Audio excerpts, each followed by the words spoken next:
Alright, you lot, gather round, cause today I got solution to one of gaming's most heated debates. SBMM debacle. That's right, skill-based matchmaking. Bane of some players' existence, safety blanket for others. And publishers' golden goose. But it's kicker. I've figured out a way to keep everyone happy. Even publishers who love the Scrooge McDuck cash swimming sessions. Before we dive head first into glorious rant, do me a favour. Like, subscribe and all that bollocks. It helps channel grow. And we all know you secretly love pressing shiny buttons. Now strap in, cause I'm about to dismantle this argument like a noob rushing a sniper lane in shipment.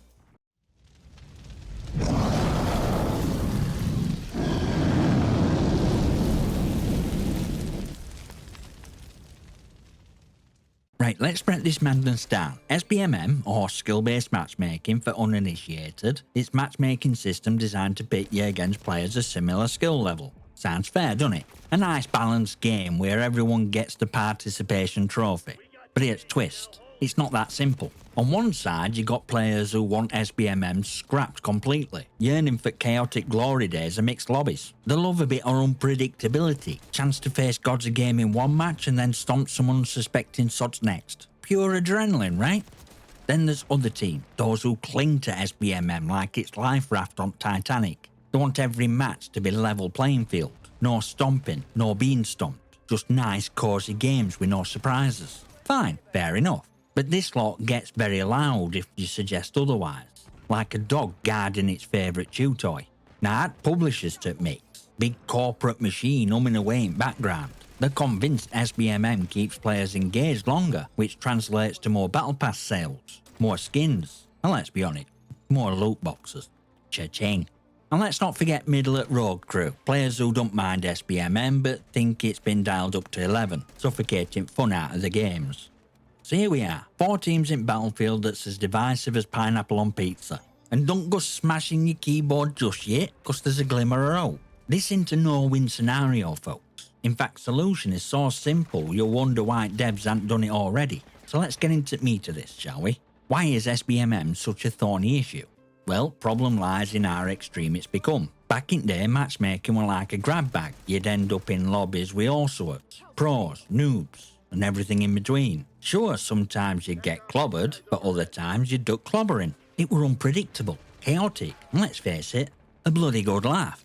But today's SBMM is like being trapped in some twisted social experiment. Every match feels like a sweaty trial by combat. Game's algorithms scrutinise your every move like some digital big brother to ensure you're facing opponents of precisely the same skill. You win a couple of games? Congratulations! Your next match is against a squad of cybernetic sweatlords who can 360 no-scope you into oblivion before you even blinked. It's exhausting. And don't get me started on engagement-optimised matchmaking. That's when they ramp it up to manipulate how much fun you're having. One game you're dominating, next it's as if you've accidentally joined a Pro League tournament. Why? Because publishers want to keep you emotionally invested and conveniently spending money. Oh, you're having a bad streak? Maybe a shiny new skin or a double XP token will cheer you up. It's masterclass in psychological manipulation. Bravo, Activision. But here's kicker, it's not just about sweaty lobbies. It's about players who left cause of it. Low-skill players feel overwhelmed and quit. High-skill players get tired at grind and quit. And average Joes, who just want to unwind after a long day, yeah, they're quitting too. So lose-lose for everyone except apparently publishers. But even they're missing out on potential profits from players who bailed. This is why current SBMM setup is fundamentally broken. It's trying to please everyone and in doing so ends up pissing off almost everyone. But don't worry, I've got a fix. Now here's where things get interesting, because inspiration for the solution came from an unlikely source, XDefiant. Yeah, I know, games had its fair share of ups and downs, but hear me out. You got this thing called Welcome Playlist. It's a place for new players to cut the teeth, get feel for mechanics, and yeah, SBMM is turned on in mode. Brilliant, right? Get new kids a safe space to learn without being turned into cannon fodder by level 100 sweat lord with reflexes or a caffeinated cat. Once players hit certain level, though, currently 40, they're tossed into deep end. No more training wheel. It's like being promoted from kiddie pool to shark-infested waters. Now in theory this sounds great, an introduction phase where you're protected followed by open lobbies where out goes. But here's catch, some players liked training wheels and didn't want to take them off. They got comfortable with SBMM and didn't want to leave the safe little bubble. So what happened? They quit game entirely and scuttled back to Call of Duty, where SBMM is cranked up like your nan's eating at winter. This raises an important point. Welcome Playlists weren't just a nice feature, it were an experiment that revealed how divided player base really is. On one side you got SBMM crowd who want protection, and on other, players like me who thrive in mixed lobbies, chaos, unpredictability, satisfaction of taking down god tier player even if it's just once. And what did XDefiant do wrong? They didn't give players a choice. You either stayed with Sharks or you left Water entirely. But there's a lesson here. If a simple playlist split could work for XDefiant, it can work for other games too, if it's implemented properly. Answer to SBMM debate is painfully simple. 2 casual playlists. One with SBMM, one with art. That's it. No rocket science, no convoluted algorithms, just an easy choice that accommodates everyone. Let's call it freedom to choose model. Sounds good, right? Here's how it'd work. You fire up game, and right there in main menu, 2 clear options. Play with SBMM or play with Art SBMM. Fancy a fair fight? Pick SBMM playlist. Craving some chaotic mixed skill madness? Go for no SBMM playlist. It's that simple. No hidden settings, no tricks, just pure unadulterated player freedom. Now before anyone pipes up with, but ain't that what ranked's for? Let me stop you right there. Ranked modes are entirely different beasts. They're sweaty, hyper-competitive, and filled with players who treat every match like a bloody Olympics. Casual players, myself included, don't want that.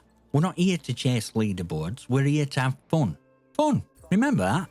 That's why we play games in the first place. And here's kicker. This dual playlist system doesn't just help players, it helps publishers too. Imagine potential player base you'd attract. All SBMM fans who feel safe and protected in curated lobbies, they're happy.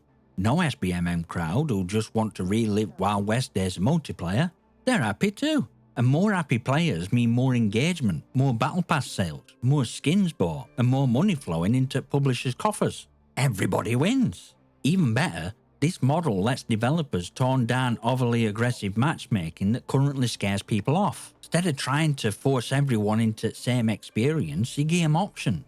It's like going to a buffet. You don't force everyone to eat the same dish, you let them pick what they want. And let's be real, when players feel they have control, they're far less likely to rage quit and go shout on Twitter about how your game ruined their life.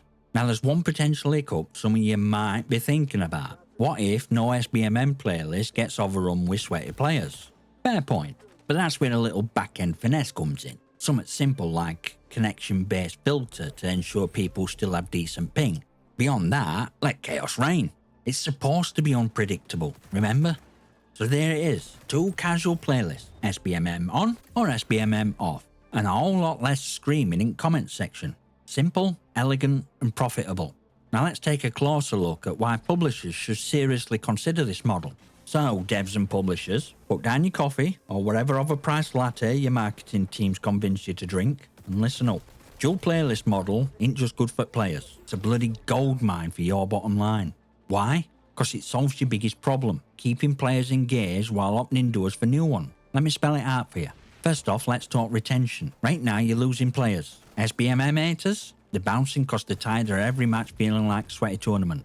SBMM lovers? They're leaving games like XDefiant cause protection disappears too soon. By giving both groups a space tailored to their needs, you're increasing player retention. More players sticking around means more active users to flaunt in your quarterly reports, and more opportunities to shove that battle pass in their faces. Now let's look at re-engagement. Think about players who've already left your game, bored or frustrated with current system. Offer them a no SBMM option and suddenly pulling them back in. These players who've already shown they're willing to spend money in your game, they just need a reason to return. And guess what? This is that reason. But real kicker here is potential to expand your audience. By catering to both sides of SBMM debate, you're making your game more accessible to a wider range of players. Casual gamers, hardcore competitors, and everyone in between will feel like they have a place. That means more players trying your game, more players sticking around, and surprise, surprise, more players spending money on cosmetics, DLC, and whatever else you're peddling. And let's not forget about your precious engagement metrics. A dual playlist system keeps players happy, which means they'll spend more time in-game. That translates to better session duration, more hours played, more opportunities for those sweet microtransaction pop-ups. Plus, a happy player base means fewer angry tweets, fewer refund requests, and a much better reputation for your studio. PR wins all round. Now, I know what you're thinking, but won't this cost time and resources to implement? Sure, but let's be real here. This isn't some groundbreaking tech leap. You've already got matchmaking systems in place. Splitting player base into two playlists is more about tweaking and balancing than building from scratch. And payoff? A more satisfied player base is a healthier bottom line. That's what we call a solid return on investment. So publishers, it's time to stop clinging to old ways like a dusty relic and embrace a system that actually works for everyone. Because if you don't, well, players will vote with their wallets, and you'll be left wondering why your next big release didn't hit its revenue target. Still with me? Good. Let's talk about how this could transform gaming industry as a whole. Because make no mistake, one major developer or publisher implements this system and pulls it off, it's going to set a precedent that others have to follow. We're talking industry-wide ripple effects. First off, this could signal end a one-size-fits-all matchmaking approach that's plagued multiplayer games for years. Developers have been forcing players into rigid systems, assuming they know best, but gaming into one-dimensional hobby. Some of us play to compete, others to relax, and a lot of us fall somewhere in between. Offering a choice on how we experience matchmaking isn't just player-friendly, it's player-focused. And first company to fully embrace this will come out looking like bloody heroes. Next, let's talk about accessibility. No, I'm not on about colorblind modes or button remapping, though those are great, keep doing that. I'm talking about accessibility in terms of making multiplayer games more approachable for a wider audience. No SBMM playlists lowers barrier for casual players who might feel intimidated by overly competitive environments. Meanwhile, SBMM playlists give less experienced players confidence to jump in without feeling like cannon fodder. It's a win for casuals, tryhards, and everyone in between. And benefits don't stop there. Think about knock-on effects for game longevity. Games that give players more ways to enjoy them tend to last longer. Look at titles like Minecraft or GTA Online. They thrive because they offer variety and freedom. Introducing a dual matchmaking playlist could breathe new life into games that might otherwise burn out after a year or two. It's not just about selling games, it's about keeping them alive. Now here's real kicker. This could shift narrative around SBMM entirely. Right now it's divisive. Players are shouting at each other across Void. Devs are hiding behind their engagement metrics. And nobody's really winning. But by giving players choice, you're turning a debate into a solution. Suddenly SBMM isn't villain anymore. It's an option.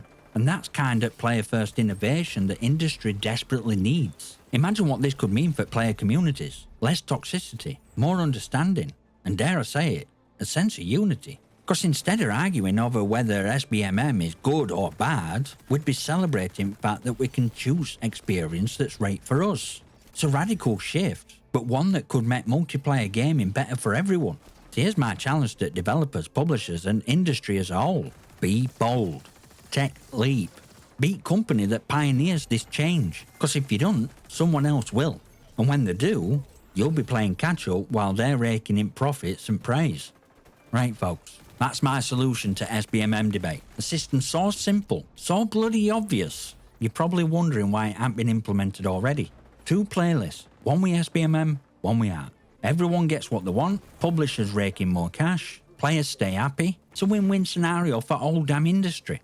Now here's the thing, this isn't just about gaming, it's about choice. It's about remembering that we, players, are the lifeblood of this entire industry. Without us, these publishers would be selling dodgy mobile games to bots. So let's make some noise. Share this video, get conversation going, and maybe, just maybe, someone at a dev studio will finally wake up and take notice. Smash that like button, hit subscribe, and leave your comments and questions below. Tell me what you think. Am I onto something, or do you reckon I've lost plot? Either way, I want to hear from you. Who knows? Your comment might get featured in a video. Just keep it civil. You've been warned. I'm not in mood for twonks on this one. And I'll see you next time, you magnificent